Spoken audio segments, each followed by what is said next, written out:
मोदी सरकार के 7 साल 26 मई 2014 पहला शपथ ग्रहण। मैं नरेंद्र दामोदर मोदी ईश्वर की शपथ लेता हूं कि 30 मई 2019 दूसरा शपथ ग्रहण। मैं नरेंद्र दामोदर दास मोदी ईश्वर की शपथ लेता हूं। 26 मई 2014 को नरेंद्र दामोदर दास मोदी ने प्रधानमंत्री पद के लिए पहली बार शपथ ली, तो दूसरी बार 30 मई 2019 को शपथ ली। यानी मोदी सरकार को सत्ता में आए 7 साल पूरे हो गए। जाहिर सी बात है कि बीजेपी के लिए यह गर्व की बात है। मोदी सरकार के 7 साल पूरे होने पर बीजेपी ने जश्न तो नहीं मनाया, लेकिन पार्टी ने सेवा दिवस के रूप में इसे मनाने का फैसला किया।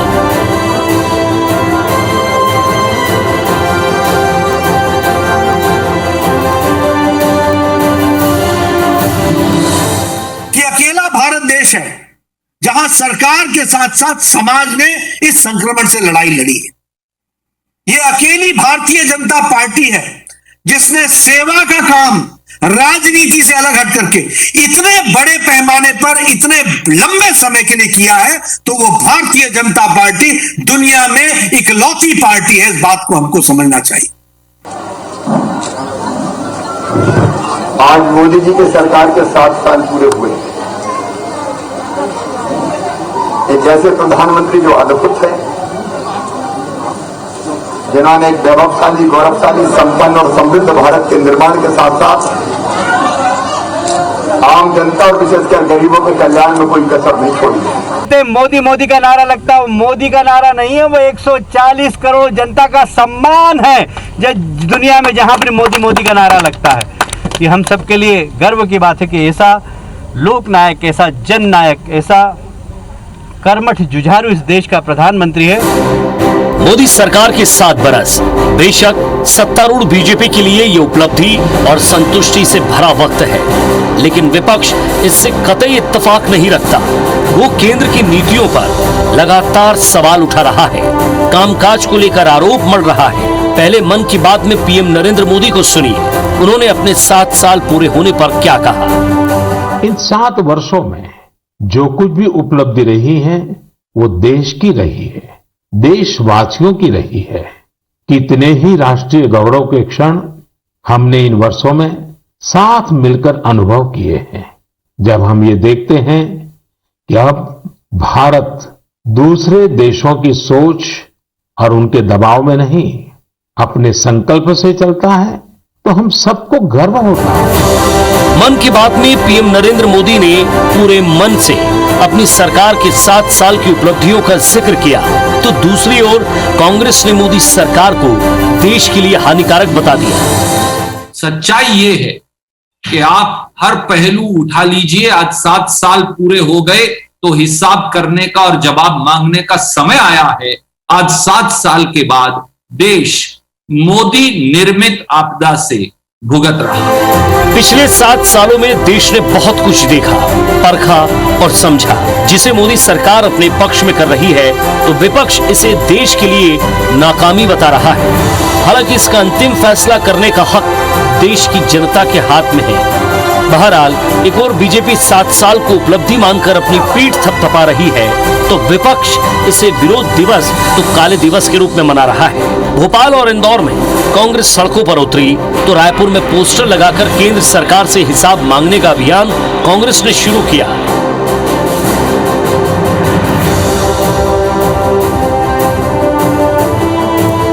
इसके अलावा भूपेश सरकार के 6 मंत्रियों ने प्रेस कॉन्फ्रेंस कर मोदी सरकार पर जमकर निशाना साधा कि आज तक के हिंदुस्तान में जितने प्रधानमंत्री हुए हैं, उसमें सर्वाधिक असफल कोई व्यक्ति और प्रधानमंत्री हुआ तो आदरणीय नरेंद्र दामोदर दास मोदी इस देश के प्रधानमंत्री के रूप में सर्वाधिक असफल हुए हैं। आंकड़ों के आधार पर प्रधानमंत्री बनने के बाद से भारत की स्थिति लगातार खराब हुई है। यहाँ तक कि हम कुछ एक मामले में बांग्लादेश से भी पीछे हो गए। हमारी हिंदुस्तान में सबसे झूठ बोलने वाला प्रधानमंत्री, हिंदुस्तान दुनिया में इसी से तो है। इन्होंने जो संकल्प पत्र, जो वादा पत्र दिया था नरेंद्र मोदी ने, ये पूरा संकल्प पत्र झूठ का पुलिंदा है। झूठ सबूत को कारण संचय और झूठ सबूत को कारण संचय, ये कहावत प्रधानमंत्री नरेंद्र मोदी जी के ऊपर फिट बैठता है। पूरे देश को केवल दुनिया देखना था। नोटबंदी किया, किसको फायदा हो? बड़े बड़े जो कारपोरेट, उनको फायदा हो। मोदी सरकार के कार्यकाल पर कांग्रेस ने सवाल उठाए तो बीजेपी ने भी मोर्चा खोलने में देरी नहीं लगाई। असम में सत्ता के ख्वाब देखने वाले सत्ता से बाहर हो गई, जनता ने पूरी तरीके से रिजेक्ट कर दिया। ऐसे रिजेक्टेड पार्टी की बात जो यहाँ के नेता करते हैं तो मुझे हंसी आती है। छत्तीसगढ़ में जो भी विकास दिख रहा है वो नरेंद्र मोदी जी की कृपा है। प्रदेश सरकार के सारे कार्यक्रम बंद हो गए हैं, केवल इनको गाल बजाना आता है, मुंह चलाना आता है, आरोप लगाना आता है। कुल मिलाकर मामला अपनी ढपली अपना राग वाला है। हकीकत तो ये है कि मोदी सरकार अपने 7 साल का सफर पूरा कर चुकी है।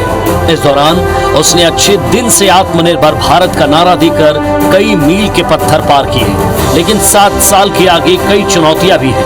कोरोना की दूसरी लहर के प्रबंधन को लेकर घिरी सरकार के सामने सबसे बड़ी चुनौती होगी तीसरी लहर से निपटने की। गलवान घाटी में भले ही उसने अपनी कूटनीति का परिचय दिया, लेकिन रोजगार, महंगाई और इकोनॉमी के मोर्चे पर वो विपक्ष के निशाने पर है। बंगाल में बीजेपी की हार ने मोदी की लोकप्रियता और उनकी क्रेडिबिलिटी को लेकर सवाल खड़े किए हैं। लेकिन दूसरी ओर विपक्ष को भी ये सच्चाई माननी होगी कि जनता ने दूसरी बार प्रचंड बहुमत देकर सत्ता की बागडोर सौंपी थी। हालांकि मोदी सरकार को विपक्ष के उन चुभते सवालों का जवाब भी देना होगा जिसके प्रति वो उत्तरदायी है। C24।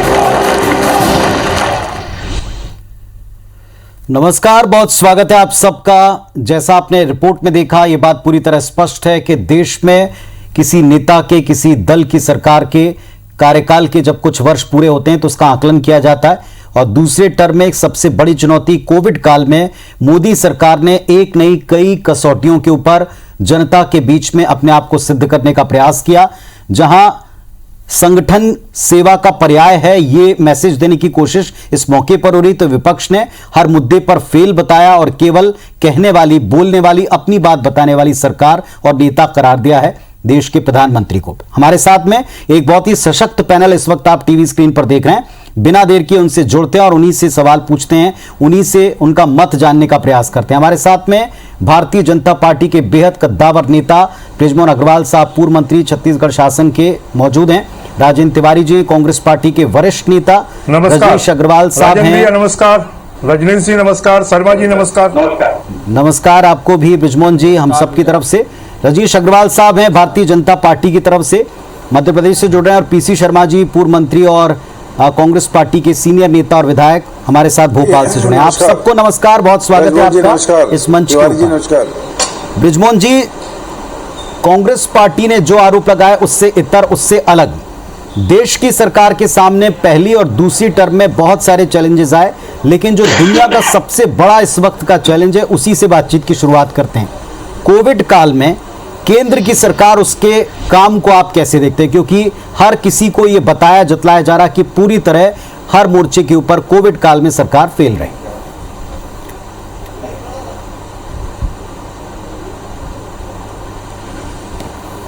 देखिए पुनीत जी, पूरे विश्व में ये महामारी आई और पूरे विश्व ने इस बात को कहा कि भारत ने पहले स्ट्रेन जब आया कि भारत ने जितने अच्छे तरीके से इसको डील किया, भारत ने जितने अच्छे तरीके से इसका निराकरण किया, भारत ने जितने अच्छे तरीके से टेस्टिंग की, भारत ने जितने अच्छे तरीके से लोगों को हॉस्पिटलाइज उपलब्ध करवाया, लोगों को दवाइयां उपलब्ध करवाई, तो भारत की तारीफ पूरे विश्व में हुई।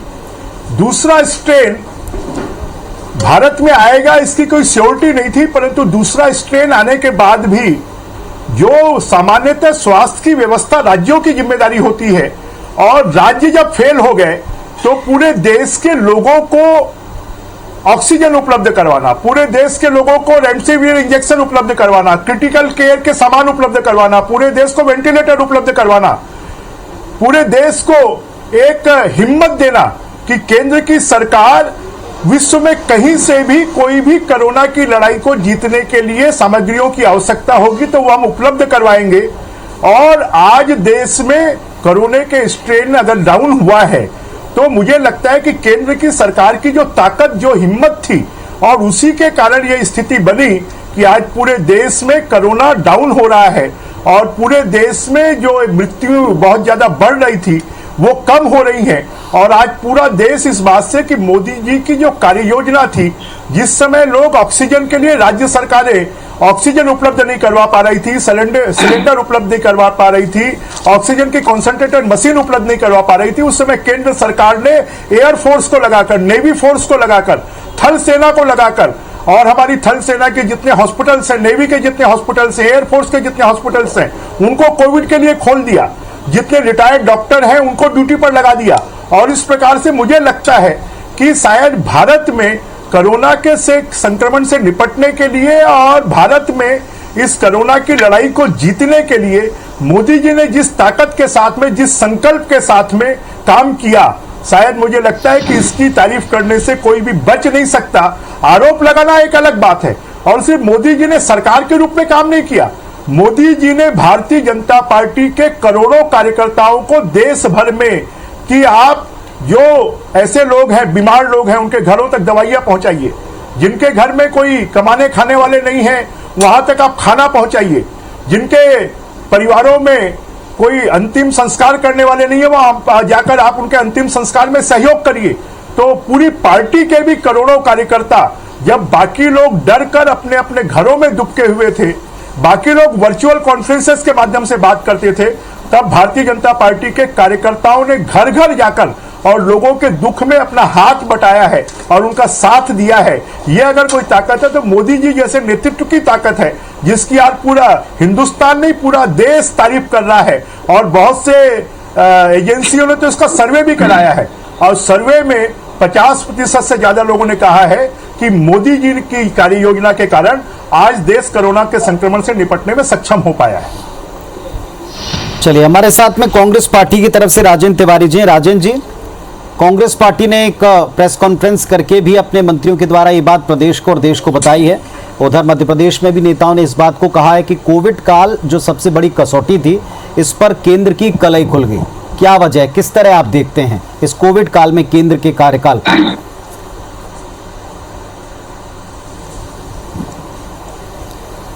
ऐसा पुनीत जी, जब भी इतिहास समीक्षा करेगा आने वाले समय में, तो मोदी जी के कार्यकाल को केवल असफलताओं की लंबी श्रृंखला के रूप में याद करेगा। चाहे वो अर्थव्यवस्था के मामले में हो, चाहे देश में सद्भावना का वातावरण स्थापित करने के मामले में हो, चाहे इस भयानक महामारी के संदर्भ में उनकी भूमिका के मामले में हो। अब आपने चूंकि, हालांकि बात तो 7 वर्ष के कार्यकाल की है, मैं अर्थव्यवस्था पर भी बोलना चाहूंगा, मगर आपने चूंकि कोविड का मामला कहा है तो मैं उस पर कहना चाहूंगा। ये बात तो सर्वविदित थी पिछले साल 2020 में कि भयावह महामारी के रूप में ये कोरोना आ रहा है, मगर दुर्भाग्य से उस समय मध्य प्रदेश की सरकार को गिरानी थी और ट्रंप के चुनाव प्रचारक के रूप में अपनी महती भूमिका निभानी थी प्रधानमंत्री आदरणीय मोदी जी को।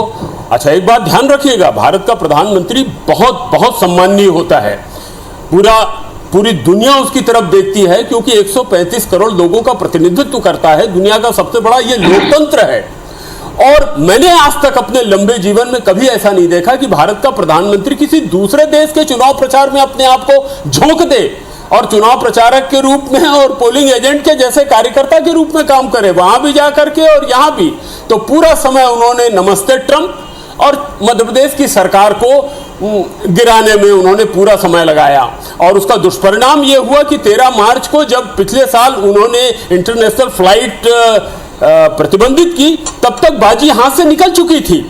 और उसका दुष्परिणाम यह हुआ कि 3 महीने तक लगातार उन्होंने लॉकडाउन किया और हमने वो दारुण दृश्य अपनी आंखों से देखा है जिसमें छोटे छोटे मासूम बच्चे अपने माता पिता के साथ पैदल चलते हुए, कुछ लोग ट्रेन से कटते हुए, ऐसा भयावह दृश्य था जिसको सफलता के रूप में मेरे भाई ब्रिजमोहन जी कह रहे हैं कि ये सुविधा दिया, वो सुविधा दिया।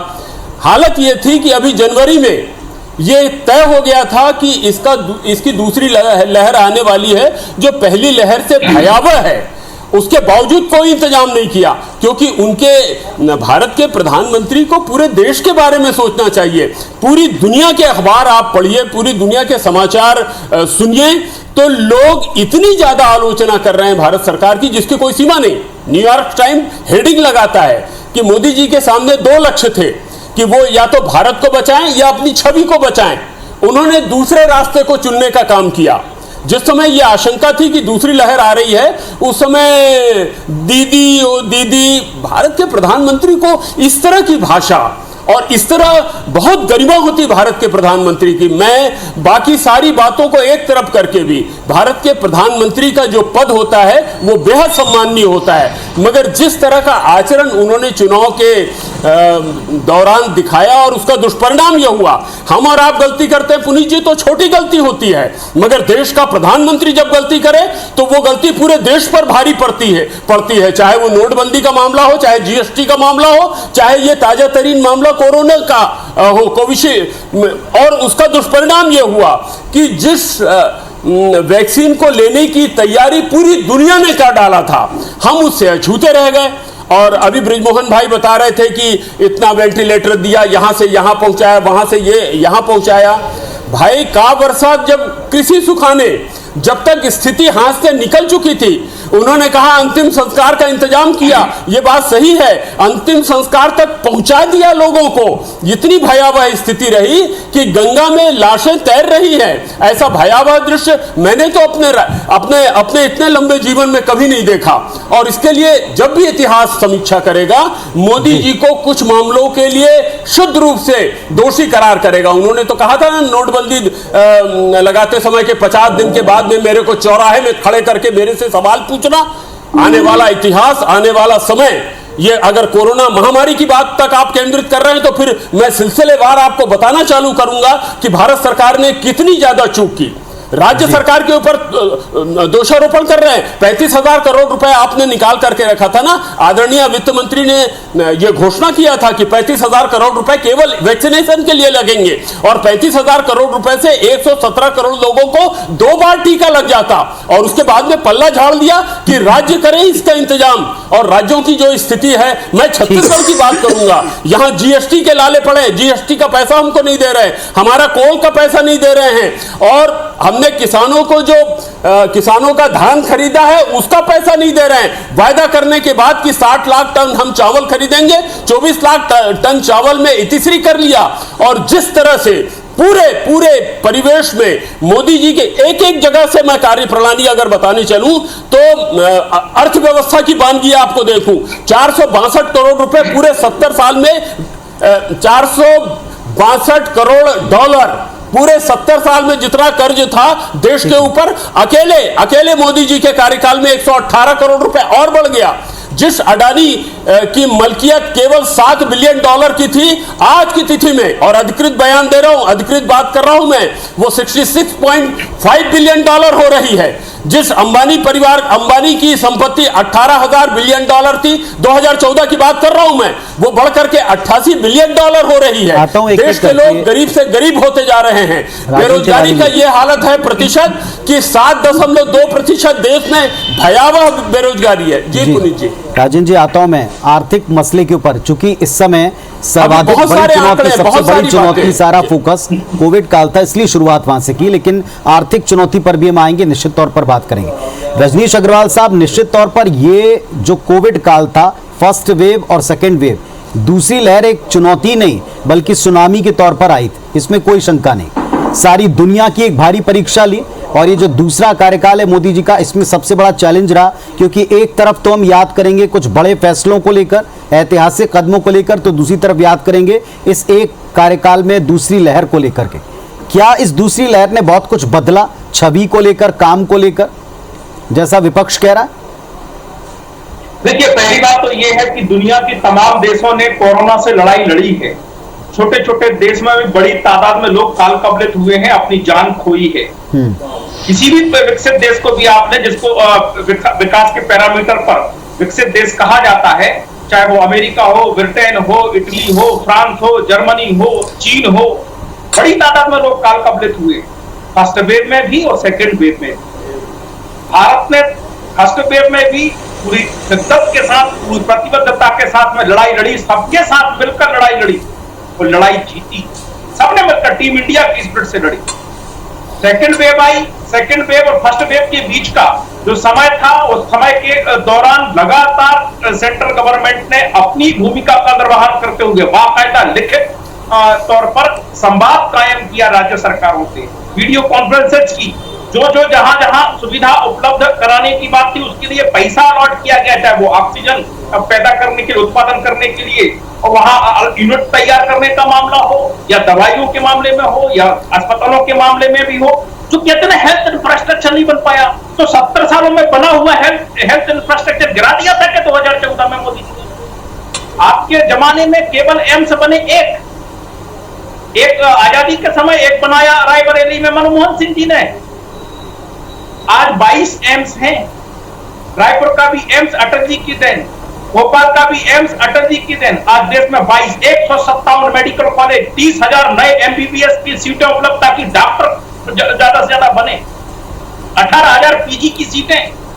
ये ना, जितने 70 साल में वेंटिलेटर्स थे उतने वेंटिलेटर्स केवल पिछले 1 साल में उपलब्ध कराने का काम मोदी सरकार ने किया। तो आप मापदंड क्या बनाएंगे? हेल्थ इंफ्रास्ट्रक्चर के मापदंडों पर आप तथ्यों पर बात करेंगे, तर्कों पर बात करेंगे। 135 करोड़ का देश है भारत, 135 करोड़ का। जिन चुटपुलिया छोटे छोटे देश जो रायपुर की जनसंख्या के बराबर या भोपाल इंदौर की जनसंख्या के 1-2 शहर में लाकर बनते हैं, उनसे तुलना करोगे? वैक्सीन जब इस देश में आई, सवाल खड़ा करने वाले राज्यसभा के उपनेता प्रतिपक्ष आनंद शर्मा लिखित में कह रहे वैक्सीनेशन ठीक नहीं। राहुल गांधी जी कह रहे हैं आपके छत्तीसगढ़ सरकार ने क्या किया वैक्सीनेशन के मामले, वैक्सीन के मामले में जो उपलब्धि प्राप्त हुई तो सबको पता है। दिग्विजय सिंह मध्य प्रदेश में क्या क्या सबको पता है। गौरव की अनुभूति हो रही थी। जो कोवैक्सीन हुई उसका प्रभाव बड़े पैमाने पर देखा गया, कोविशील्ड आई बड़े पैमाने पर उसका प्रभाव देखा गया। तो जनता में तमाम प्रकार के भ्रम, बीजेपी की वैक्सीन है, इतने प्रक्रिया पूरी नहीं की है, ये कैसी वैक्सीन है, उसको लेकर सवाल खड़ा करने का काम किया। वो बोले निर्यात कर दिया। अरे कोवैक्सीन कोई निर्यात नहीं, कोविशील्ड के अपने प्रोफेशनल कमिटमेंट थे और हमारे जो सोशल कमिटमेंट है उसके कारण कोई निर्यात, एक सिंगल डोज भी निर्यात नहीं हुआ। केवल भ्रम खड़ा करना, झूठ बोलना। हमारे यहाँ तो कमलनाथ जी एक झूठ बोलते हैं, दूसरे दिन पलट जाते हैं। आंकड़ों को लेकर बोला, बाद में कहते हैं नहीं युवा कांग्रेस जाएगा फिर आंकड़ों की तफ्सीस करेगा। पहले कहते हैं इंडियन मैरिज, नहीं हमने तो ऐसा कहा ही नहीं, वो तो मीडिया कह रहा है।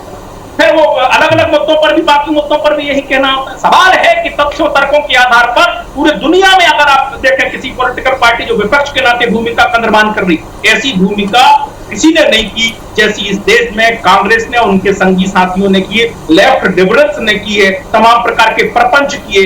कुछ लोगों ने जिस प्रकार की फोटो चलाई 2018-2017 की, जब कोरोना नहीं था, उस समय गंगा की फोटो फ्रंट पेज पर छपाई जा रही है योजनाबद्ध तरीके, षड्यंत्र पूर्वक तरीके से। किसको बदनाम करने के लिए भैया? कोई इंडियन वेरिएंट किसी लैब में डिटेक्ट नहीं हुआ, कोई WHO के स्टेटमेंट पेपर में नहीं है, लेकिन कांग्रेस के नेता बोलेंगे, कांग्रेस के नेता स्टेटमेंट फाइल करेंगे। राज्य सरकारों की बीमारी, लेकिन केवल आरोप प्रत्यारोप नहीं, टीम इंडिया के स्पिरिट से मोदी जी ने काम किया, मोदी सरकार ने काम किया। ऑक्सीजन की उपलब्धता हो या दवाइयों की उपलब्धता, जो दवाइयां इक्का दुक्का उत्पादन होकर किसी राज्य में जाती थी, वो सैकड़ों की तादाद में जब डिमांड बढ़ी तो स्वाभाविक है उसमें आपाधापी होगी, कुछ समय लगेगा। लेकिन हमने मिलकर लड़ाई लड़ी, एक सज्जन शक्ति सभ्य समाज खड़ा होता है। महामारी आती है, आई है, पहले भी आई है, हमने किस्सों में सुनी है, किताबें पढ़ी हैं, युद्ध भी झेले हैं इस देश ने। छत्तीसगढ़ में विपक्ष में है, यहाँ सरकार में है भारतीय जनता पार्टी। सेवा और सहयोग की गतिविधियां छत्तीसगढ़ ने भी चलाई विपक्ष में रहते हुए। मध्य प्रदेश में विपक्ष में रहते हुए क्या कांग्रेस नहीं कर सकती थी? जो गांव-गांव में आप प्रपंच खड़ा करने कार्यकर्ता भेज रहे हैं, सेवा दल के नहीं भेज सकते थे आप? युवक कांग्रेस के नहीं भेज सकते थे? गतिविधियां नहीं चला सकते थे? आरोप प्रत्यारोप आपने तब भी जारी रखा। आप करिए, आपका काम है, आप षड्यंत्र करते रहिए। आप तो सेवा और सहयोग की भावना से काम कर रहे हैं, संगठन में रहकर भी और सरकार में रहकर। और ये पैमाना जब जनादेश आते हैं, जब 5 राज्यों के चुनाव के परिणाम आए, पश्चिम बंगाल में 0 बटा सन्नाटा, केरल में यूडीएफ एलडीएफ एक बार अल्टरनेट पोजीशन में आते थे, इस बार नहीं आ पाई। तमिलनाडु में इनकी जो आशाएं थी वो बाहर हो गई। पुडुचेरी में भारतीय जनता पार्टी में आई। तमिलनाडु में हमारी पहली बार 4 सीटें बढ़ी, हम 3 से 73 पर पहुंच गए। तो ये जनादेश को स्वीकार नहीं करेंगे, बात नहीं करेंगे, फिर किसको करेंगे? फिर वहां ईवीएम को दोष देंगे। अभी आप पश्चिम बंगाल में आप 0 पे आए, ईवीएम को दोष नहीं दिया। तो लोकतंत्र में तथ्यों पर, तर्कों पर, जनता के वोट के माध्यम से भी परखा जाता है ना भैया, कि केवल आपके झूठे आरोपों के अर्थव्यवस्था की बात कर रहे थे। आज इस देश में विदेशी मुद्रा भंडार कितना है कोई बताएगा? 500 को पार कर गया। इंफ्रास्ट्रक्चर की जो गति है इस देश में, उसको बड़े बड़े देश विज्ञापन देख के कह रहे हैं हम आ जाएं क्या आपके यहां इन्वेस्टमेंट करना है। जो विज्ञापन सब तमाम मीडिया में भी चले हैं, सोशल मीडिया में भी है कि विज्ञापन देकर अनुमति मांगने का भी काम करना। आज 5 लाख करोड़ का जो लक्ष्य लेकर चले हैं, तेज गति से इंफ्रास्ट्रक्चर चले नितिन गडकरी जी के नेतृत्व में। इंफ्रास्ट्रक्चर का मैंने बताया ही आपको। और जो अर्थव्यवस्था तेज गति से काम करना शुरू हुई, तमाम प्रकार की जो चाइना से कंपनीज निकली इन्वेस्टमेंट भारत में करने के लिए तत्परता के साथ आगे बढ़ी। जो $5 ट्रिलियन की हम यहाँ अर्थव्यवस्था बनाने की तरफ बढ़े, लेकिन उसके बाद में भी जुटे रहे। अभी अभी आंकड़े कि तेजी से हम इन्वेस्टमेंट हमारे देश में बढ़ रहा है, लेकिन कांग्रेस का इन्वेस्टमेंट कहां है? राहुल बुद्धि से चलने वाले लोग तथ्यों पर बात नहीं करते, भाषणबाजी करेंगे, तर्कों पर बात नहीं करते। भारत को भी बदनाम करना पड़े तो उनको ठीक लगता है, लेकिन राजनीति की कितनी हालत गिर गई है विपक्ष की, वो समझ में आती है कि वो मोदी विरोध करते करते भारत को भी बदनाम किया डालते कि भारत महान नहीं बदनाम है। ऐसी स्थिति भी इस कांग्रेस की है कि टूल किट के आधार पर बयानबाजी करने पर होगा। मैं चुनौती देता हूं आदरणीय राजेंद्र तिवारी जी को, वरिष्ठ नेता है कांग्रेस के, एक भी तथ्य पर, एक भी विषय में, एक भी विभाग के मामले में बात कर लें। ट्रांसपेरेंट 1,10,000 करोड़ हम हर बार केवल डीबीटी के माध्यम से बचाने का काम करते हैं, जो दलालों के पास जाया करता था भ्रष्टाचार के माध्यम से। वो आपकी बात का उत्तर भी देना चाह रहे हैं राजेंद्र जी। चलिए बात कर लेते हैं, इन दोनों को अलग कीजिए, आप ही से हम चर्चा कर लेते हैं। चलिए एक एक मुद्दे पर रजनीश जी मैं आपकी बात का जवाब दूंगा, और जो सवाल पूछूंगा उसका जवाब देते नहीं बनेगा आपको।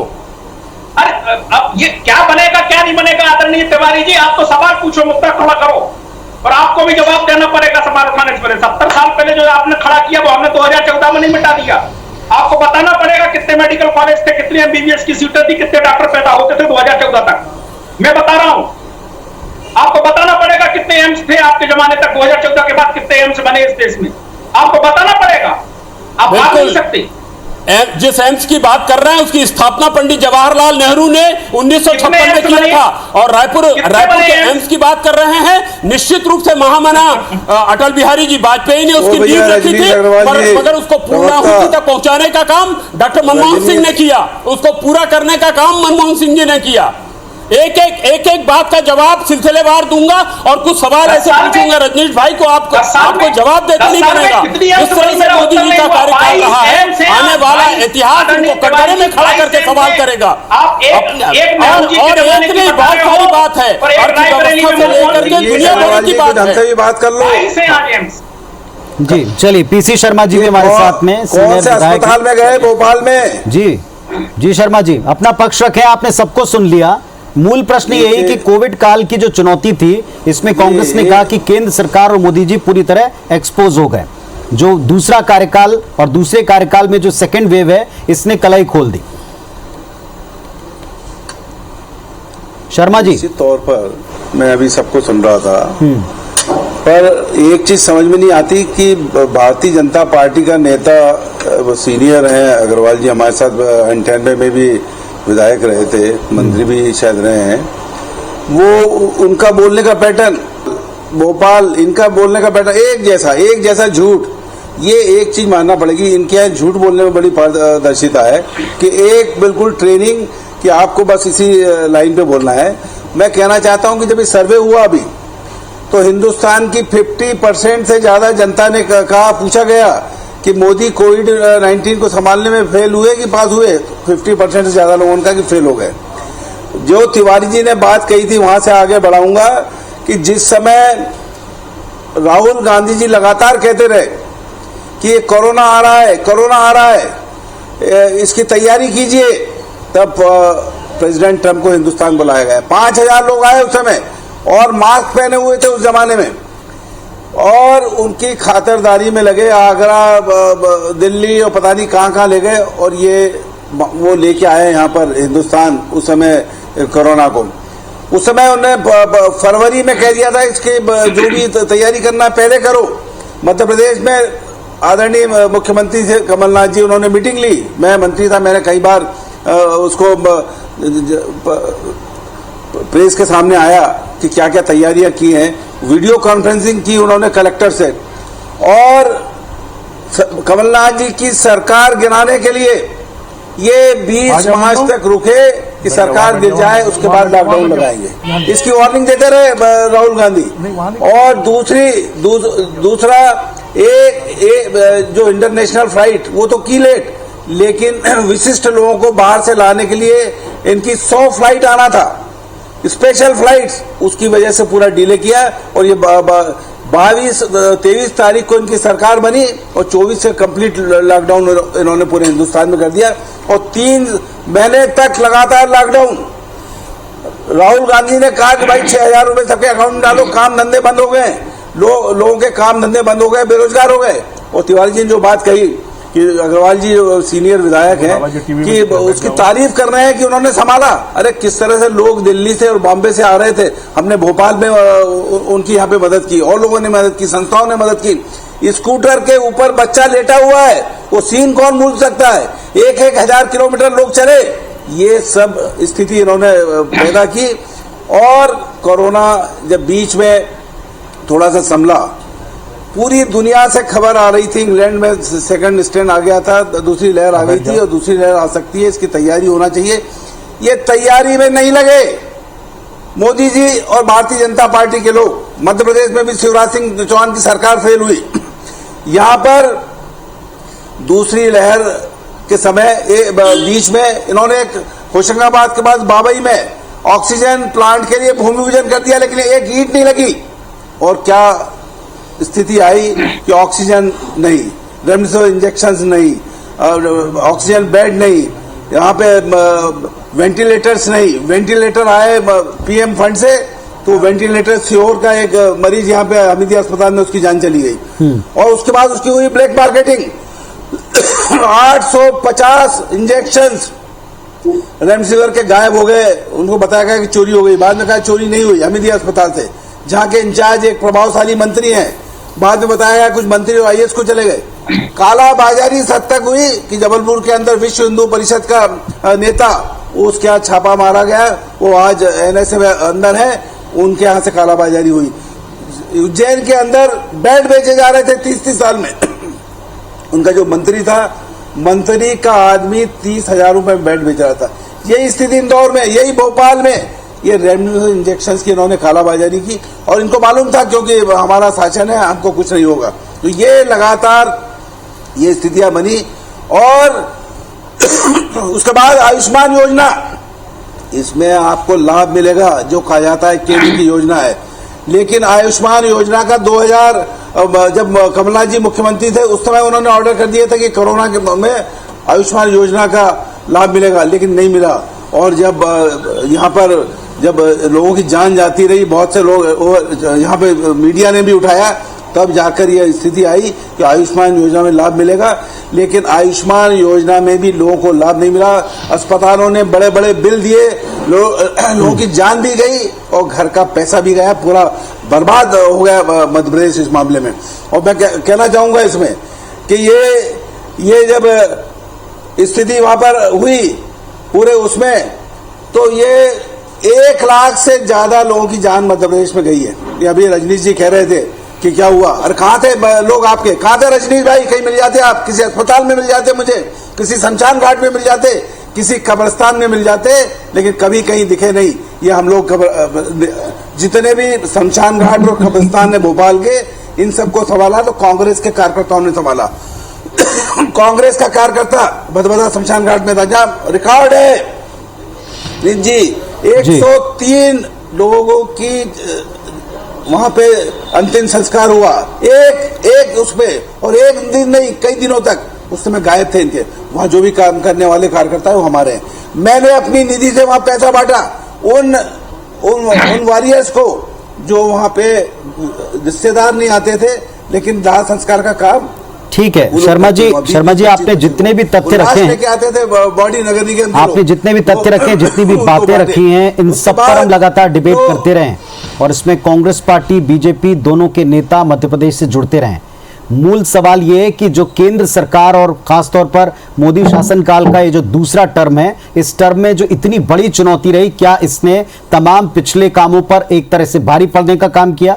इसमें हमने आप सबकी राय सुनी है, बात की, लेकिन बहुत सी चुनौतियां ऐसी भी हैं, बेरोजगारी की है, आर्थिक मोर्चे की है, इसके अलावा महंगाई की है, पेट्रोल डीजल कीमतों की है, जो ऐसे बहुत सारे ऐतिहासिक निर्णय सरकार ने लिए थे दूसरी टर्म शुरू होते ही, क्या उन पर ये असल मुद्दे भारी पड़ेंगे? इस पर मोदी सरकार के 7 साल की उपलब्धियों और चैलेंजेस के ऊपर हम बात कर रहे हैं। हमारे साथ में आज एक बहुत ही सशक्त पैनल है। बृजमोहन अग्रवाल साहब एक से बढ़कर एक उपलब्धियां बताने के लिए इस दूसरे कार्यकाल की शुरुआत तक रही और कई सारे ऐतिहासिक निर्णय भी रहे, लेकिन इसी बीच कोरोना आया और जब हम आपसे बात भी कर रहे हैं तो 7.3% की जीडीपी में गिरावट, ये भी एक चर्चा का विषय है, खबर में आया हुआ है। पिछली जो तिमाही थी उसके बाद थोड़ी ग्रोथ के बाद आस जागी थी कि अर्थव्यवस्था को हम वापस पटरी पर लाएंगे, उसको भी एक वापस झटका लगा। बेरोजगारी को लेकर विपक्ष समेत आम लोग कई बार मुद्दा उठाते रहे। पेट्रोल डीजल के दाम 100 पार जाने टच करने की खबरें आती रहीं और इसके साथ साथ जो सबसे बड़ा किसान आंदोलन साल की शुरुआत में मुद्दा रहा था, क्या ये केंद्र के इमेज के लिहाज से सबसे बड़े चैलेंज साबित हुए और आगे होंगे? ये पिछली में कार्यालय प्रति दे रहे हैं देखिए पुनीत जी, ये कोई केंद्र के लिए ना चैलेंज है और ना ये कोई मुद्दे हैं। आज मुद्दा तो ये है कि कोरोना के काल में केंद्र की सरकार ने कैसे देश को राहत पहुंचाई, कैसे संभाला। आखिर आप जितने मुद्दों की बात कर रहे हैं, मोदी जी को तो आए हुए 7 साल हुए हैं। आखिर 50 साल से ज्यादा जिस पार्टी ने राज किया, उन्होंने यहां के आर्थिक उन्नति के लिए जो काम करना चाहिए उन्होंने वो काम नहीं किया। देश के इंफ्रास्ट्रक्चर के लिए जो काम करना चाहिए उन्होंने वो काम नहीं किया। देश के बेरोजगारी को मिटाने के लिए जो काम करना चाहिए वो उन्होंने नहीं किया और उसको पूरा देश भुगत रहा है। मोदी जी के आने के बाद से देश में इंफ्रास्ट्रक्चर के मामले में, देश के आर्थिक ग्रोथ के मामले में, अगर पिछले 5 सालों को आप देखें उनके कार्यकाल को, कोरोना के बाद तुरंत जो ग्रोथ पैदा हुई, फिर कोरोना आ गया, तो ये तो प्राकृतिक आपत्ति के कारण है। और ये सिर्फ हिंदुस्तान का नहीं, विश्व का ऐसा कोई देश नहीं है जिसने कोरोना के काल में आर्थिक प्रगति की हो, आर्थिक उन्नति की हो, और उसके बाद भी कोरोना में इतनी बुरी हालत होने के बाद भी देश को संभालना। देश के पहले 8 महीने का राशन लोगों को मुफ्त में उपलब्ध करवाया, अभी 2 महीने का राशन लोगों को मुफ्त में उपलब्ध करवाया। पूरे देश की अर्थव्यवस्था को कोरोना के काल में हमारे देश के लोगों को संकट से कैसे उबारा जाए, इस दिशा में काम किया। देश के उद्योगों को कैसे रिवाइव किया जाए, इस दिशा में काम किया। 20 लाख करोड़ का पैकेज देकर 6 महीने के ब्याज माफ किए, लोगों की किस्तें माफ की, और इस प्रकार से पूरे देश को फिर से रिवाइव करने का काम पहले कोरोना की स्ट्रेन में इस मोदी सरकार ने किया। शायद ऐसा काम तो विश्व के किसी देश में नहीं हुआ। और दूसरे स्ट्रेन के आने के बाद भी केंद्र सरकार ने लगातार सहायता देने की कोशिश की है राज्यों को। आप जरा, मैं तो पूछना चाहूंगा कि बहुत बड़ी बड़ी बात हमारे आदरणीय राजेंद्र तिवारी जी, आदरणीय पूर्व मंत्री शर्मा जी कर रहे थे। जरा आप मुझे यही बता दें कि कितने ऑक्सीजन कॉन्सेंट्रेटर स्टेट गवर्नमेंट ने खरीदे। मेरी जानकारी में अभी तक 1500 ऑक्सीजन कॉन्सेंट्रेटर छत्तीसगढ़ में आए हैं। आज छत्तीसगढ़ में यह हालत है, मध्य प्रदेश में हमसे 3 गुनी ज्यादा आबादी है, वहां पर 8000 लोगों की मृत्यु हुई है। शर्मा जी बोल रहे थे 1 लाख लोगों की हो गई। छत्तीसगढ़ में 14,000 लोग मरे हैं, जहां की आबादी सिर्फ 2.5 करोड़ है। 14,000 लोगों की मृत्यु हुई है। देश में किसी समय पर पहले नंबर था मृत्यु के मामले में। आज भी देश में मृत्यु के मामले में छत्तीसगढ़ बहुत पीछे नहीं है, भले कोरोना का कम हो गया हो। आज भी छत्तीसगढ़ में जो हालत है, मध्य प्रदेश की सरकार ने जितने अच्छे तरीके से उसको संभाला है। आज मोदी जी अगर केंद्र से सहायता नहीं दे, आखिर 230 वेंटिलेटर मध्य प्रदेश केंद्र की सरकार ने दिए, छत्तीसगढ़ में टोटल 540 वेंटिलेटर है। पूरे कार्यकाल का 240 वेंटिलेटर और 240 वेंटिलेटर केंद्र सरकार ने दिए। अगर एम्स में जितने बेड हैं अगर शायद छत्तीसगढ़ में एम्स नहीं होता, राजेंद्र तिवारी जी बोल रहे थे एम्स का उद्घाटन सुषमा स्वराज जी ने किया, एम्स का शिलान्यास अटल बिहारी वाजपेयी ने किया। आज जो एम्स है, अगर छत्तीसगढ़ में एम्स नहीं होता तो छत्तीसगढ़ सरकार के भरोसे तो छत्तीसगढ़ की जनता मारे मारे फिरती। आज छत्तीसगढ़ सरकार, मैं तो खाली एक ही बात पूछना चाहूंगा, ये हमारे स्पोर्ट्स कॉम्प्लेक्स में जो कोरोना का सेंटर बना था, वहां पर कितने लोगों की मृत्यु हुई? 300 बेड थे, कितने लोगों की मृत्यु हुई? शायद आपको जानकारी, ऑफिशियली आप जानकारी निकाल लें, मेरे पास जानकारी है वहां पर कितने लोगों की मृत्यु हुई। आज छत्तीसगढ़ पूरे, आपको प्रधानमंत्री देश के होते हैं और प्रधानमंत्री देश के होने के नाते स्वास्थ्य व्यवस्था की जिम्मेदारी राज्यों की है।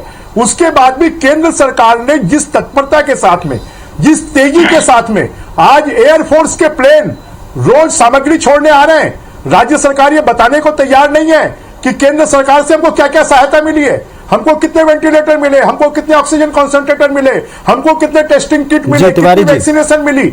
आज 45 साल से ऊपर के लोगों को वैक्सीन लग रही है तो केंद्र सरकार की सहायता से लग रही है, राज्य सरकार एक पैसा नहीं दे रही है। राज्य सरकार की जिम्मेदारी थी 18 साल से 45 साल के लोगों को, 45 साल के लोगों को वैक्सीन लगाना। तो राज्य सरकार ये बताने के लिए इस लायक नहीं है कि राज्य सरकार बताए कि कितनी वैक्सीनेशन का ऑर्डर दिया है, कितने वैक्सीनेशन का एडवांस दिया है, ये राज्य सरकार बताने को तैयार नहीं है। हम बार बार पूछ रहे हैं, हम बार बार पूछ रहे हैं 18 से 45 साल के लोगों को कितने वैक्सीन का ऑर्डर दिया, कब तक वैक्सीन आएगी, कब तक वैक्सीन लगेगी। 18 से 45 साल के लोगों को जीवन के साथ में खिलवाड़ हो रहा है।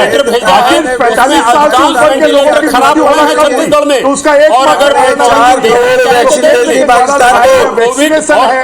आतंकवादियों को लग रही है राज्य सरकार पूरी साबित हुई है और 18 साल के 45 साल के लोगों को अभी तक अर्थव्यवस्था पर चालू करो।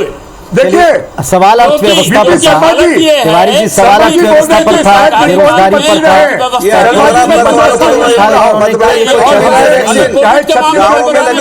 था, तो बहुत समय लगेगा क्योंकि जिस तरह से चाहे वैक्सीनेशन का मामला, क्योंकि आज के समय पर जो चैलेंज है वो कोरोना है, ठीक है, कोरोना महामारी से निपटना चैलेंज है, परंतु कोरोना की महामारी से निपटने में राज्य सरकारें जब विफल हो गई तो केंद्र की सरकार ने सहायता दी और उसके कारण कोरोना महामारी से निपट पाए हैं। बाकी जो मुद्दे जीवन बचाना जरूरी है, आदरणीय मोदी जी के बेन है कि 30% लोगों का जीवन बचना चाहिए, लोगों के जीवन को बचाने का काम किसी ने किया। ठीक कह रहे हैं अग्रवाल जी, इसलिए पूरा आधा हिस्सा डिबेट का वहीं से शुरू किया और उसी पर कॉन्सेंट्रेट किया। लेकिन ये भी मुद्दे हैं, जब हम पूरे 7 साल के कार्यकाल को देखेंगे तो आम लोगों के बीच में भी ये चैलेंजेस पाए गए हैं, उन्होंने भी इन्हें चैलेंजेस करार दिया। पीसी शर्मा जी, तो मुझसे अभी ये मुद्दे हमेशा आर्थिक डीजल पेट्रोल के भाव लगातार बढ़ाए, बेरोजगारी हमेशा महंगाई रुपए कमा लिया, ये मनमोहन सिंह वो है इनकी आर्थिक स्थिति का मामला। और बाकी मध्य प्रदेश के अंदर शराब बेचते हैं, जब लॉकडाउन जब हो रहा है कर्फ्यू लगता है आजादी के बाद शराब की दुकान खुली रहती है। ये मध्य प्रदेश में उन्होंने कहा कि हम राशन देंगे गरीबों को, कोरोना के काल में जो बीपीएल कार्ड दी उनके बाद वो आज तक एक आदमी को नहीं दिया। अभी ब्रजमोहन जी कह रहे थे 5 किलो दिया जाएगा, एक अभी 2 महीने से एक आदमी को एक दाना नहीं दिया। आयुष्मान योजना में के बावजूद कार्ड होने के बाद पैसे वसूले गए। कि प्रधानमंत्री के चुनने के लिए 8,550 जी शर्मा जी आप अपनी बात पूरी कर लें। एक और बात उन्होंने कही, मध्य प्रदेश और छत्तीसगढ़ की स्थितियों में और विपक्ष के दोनों जगह रवैये को लेकर भी प्रश्न खड़े किए थे भारतीय जनता पार्टी ने, आप चाहें तो उत्तर दें। शर्मा जी नहीं, इनने जो कहा कि वेंटिलेटर्स दिए, वेंटिलेटरों में बता रहा हूं मैं आपको, इतने वर्स्ट रहा है कि यहाँ वेंटिलेटर पे एक सीहोर के आदमी का भोपाल के अंदर 3 दिन के अंदर उसकी जान चली गई, ऑक्सीजन बराबर मिली नहीं। ये वेंटिलेटर की बात कर रहे हैं ब्रह्ममोहन जी। और जो आर्थिक स्थिति का मामला है, डीजल पेट्रोल के जो भाव बढ़ा है, जब मोदी जी 2014 में चुनाव लड़ रहे थे तो इन्होंने कहा था कि हम 30-35 रुपए में डीजल पेट्रोल देंगे जनता को, हम देंगे 300 रुपए में रसोई गैस। लेकिन इनके भाव इन्होंने आज की तारीख में इतने बढ़ा दी कि 100 रुपए शतक पार कर दिया है पेट्रोल के अंदर। और ये इनकी जितनी भी आर्थिक स्थिति का मामला है केवल डीजल पेट्रोल से चल रहा है, उसी से ये कमा रहे हैं और बाकी चीज चला रहे हैं। दूसरा, रसोई गैस 800 से ऊपर हो गया। इनने कहा था कि 15 लाख रुपए हर एक के अकाउंट में डालेंगे, 2 करोड़ लोगों को रोजगार देंगे। आज स्थिति यह है कि मध्य प्रदेश में 35 लाख लोग युवा बेरोजगार हो गए हैं। और तो और कोविड का काल चल रहा है, लेकिन जूडा डॉक्टर्स आज भी हड़ताल पे हैं। इसके पहले जी तिवारी जी कुछ कहना चाह रहे हैं, इसमें जोड़ना चाह रहे हैं। उन्होंने हड़ताल की। ये स्वास्थ्य कर्मियों को नहीं संभाल सकते, ये जूडा डॉक्टर को नहीं संभाल सकते ऐसे टाइम पे। उनकी बात का जवाब तो ये मैं क्या संभालेंगे? जोड़ना चाहूंगा उनके समर्थन में जो शर्मा जी ने कहा है, जिस समय क्रूड ऑयल का दाम $130 था, उस समय हमारे देश में 60 और 65 रुपए क्रूड डीजल और पेट्रोल के दाम थे। आज जब क्रूड ऑयल के दाम उससे आधे हैं तो डीजल और पेट्रोल के दाम 100 रुपए के ऊपर जा रहे हैं। 59 रुपीस था डॉलर का दाम उस समय डॉक्टर मनमोहन सिंह जी के समय में, आज 73 रुपए है। और मुझको याद है आदरणीय मोदी जी की वो बात कि पता नहीं चलता है कि देश का स्तर गिर रहा है कि रुपया गिर रहा है। और हालत इतनी बुरी हो गई है इस समय कि हमने 3 युद्ध लड़ा है पुनीत जी, मगर कभी रिजर्व बैंक ऑफ इंडिया के रिजर्व स्टॉक को टच नहीं किया। पिछले साल 1,76,000 करोड़ रुपए लिया इन्होंने, फिर 20,000 करोड़ रुपए डिविडेंड के रूप में लिया, और उसके बाद 50,000 करोड़ रुपए और किससे लिया? Reserve bank of India. अभी 1 लाख दूंगा, लेकिन मैं काफी विनम्रता के साथ में उत्तर दूंगा जब माहौल शांत हो जाए, क्योंकि आदरणीय तिवारी जी की उम्र भी बड़ी है, अनुभव भी बड़ा है। अगर वो सुन लेंगे पूरी संपत्ति को बेचने का काम उत्तर लेते हैं, आपकी बात का उत्तर लेते हैं जी। रजनीश अग्रवाल साहब, देखिए मैंने पहले भी कहा, मैं दोहरा देता हूं कि जिस प्रकार की विपक्ष की भूमिका इनने कहा था कि इंडियन वेरिएंट, लेकिन इंडियन वेरिएंट जो है देश की सरकार ने, मोदी सरकार ने सुप्रीम कोर्ट के अंदर हलफनामा दिया, उसमें कहा इंडियन वेरिएंट ने किया है। मल्ला जी ने जब भी बात कही तो कहा कि देश बदनाम हो रहा है इन सब चीजों से। सिंगापुर में हमारे बच्चों को एडमिशन नहीं मिल रहा है, कई बार रहे हैं कनाडा में वहाँ आने नहीं दिया जा रहा है। महाराष्ट्र सरकार, ये सब बातें थी जो कमलनाथ जी के स्टेटमेंट सरकार, पंजाब सरकार वहां कांग्रेस समर्थन से या स्वयं सरकार में बैठी और राहुल जी की बात मानने से क्यों कतरा गए? राहुल जी की बात मान लेते ना भैया। स्वास्थ्य भी राज्य का मामला, गृह भी राज्य का मामला, तमाम मामले राज्य के।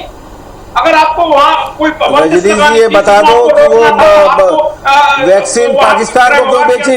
कोरोना कर्फ्यू लगाना था। रजनीश जी ये बताओ वैक्सीन पाकिस्तान को क्यों बेची? तो कर लेते राहुल जी, सरकारों को तो नहीं रोका। ये बताइए कि सरकारों को तो नहीं रोका। वैक्सीन क्यों राहुल गांधी जी के माध्यम से अगर आपकी सरकारें चलती, उदाहरण प्रस्तुत करती, किया क्या? नहीं किया। मध्य प्रदेश ने 5,000 रुपया अनाथ बच्चों को पेंशन देना शुरू की, किसी राज्य ने किया क्या? नहीं किया। मध्य प्रदेश ने 1 लाख रुपया कोरोना के कारण मृत लोगों को तय किया, दिया क्या? हमने 5 लाख रुपए जो कर्मचारी है, चाहे वो संविदा के हो, चाहे वो किसी आपने किया क्या किसी राज्य में? रजनीश जी झूठ मत बोलो। 1 लाख रुपए किसको दिए? आप 4 नाम गिना दो, 2 नाम गिना दो, 1 नाम गिना दो। ये झूठ बोल रहा है, बंद करो यहाँ पर। रजनीश अग्रवाल जी ये तुमको पढ़ा लिखा के भेजा कोरोना काल में आप बेरोजगारी की बात अचानक करने लगोगे। किसको मिले? कोरोना काल में आप 1 लाख किसको मिले? किन बच्चों के परिवारों को मिले पैसे? किसको पेंशन मिली? हॉस्पिटल की बात करेंगे, डॉक्टर के नए डॉक्टर के सर्जन की बात करेंगे, आप खड़े होंगे। अभी एम्स की बात करें, एक एम्स बनाई जी, मेरा निवेदन दूसरी बनाई मनमोहन जी ने रायबरेली में, झूठ के अलावा अटल जी ने बनाई और मध्य प्रदेश जिन मुद्दों की आम जनता को चिंता रही है, ये बात बिल्कुल सच है रजनीश जी शर्मा जी, जिन मुद्दों की चिंता रही है, मैं फिर दोहराता हूं कि इस दूसरे कार्यकाल को मिलाकर कुल 7 वर्षों में सबसे ज्यादा चर्चा हमने कोरोना काल में सरकार के परफॉर्मेंस की, क्योंकि आज का मूल मुद्दा ही है। इसके अलावा भी कुछ अन्य बड़े मुद्दे रहे हैं जिनको लेकर जनता त्रस्त भी रही है, चर्चा भी रही है, चाहे वो किसान आंदोलन हो, चाहे पेट्रोल डीजल के दाम हो, चाहे बढ़ती हुई महंगाई हो, चाहे तेल के और बाकी अन्य चीजों के दाम हो। इन सब चीजों का लोगों पर असर पड़ा है। जाहिर तौर पर वो हर एक कसौटी पर केंद्र को, नेताओं को कसती है और चुनाव में इसका जवाब भी देती है, यह भी अटल सत्य है। लेकिन इन सब के इतर कैसे इन कार्यकालों को याद रखा जाएगा और जनता का अगला जवाब क्या होगा, कहां मोहर वो लगाएगी, ये निश्चित तौर पर सरकारों तक क्लियर मैसेज आज भी जनता दे रही है और आगे भी देगी। बहुत शुक्रिया आप सबका अपना समय देने के लिए, इस महत्वपूर्ण चर्चा में आने के लिए धन्यवाद। नमस्कार।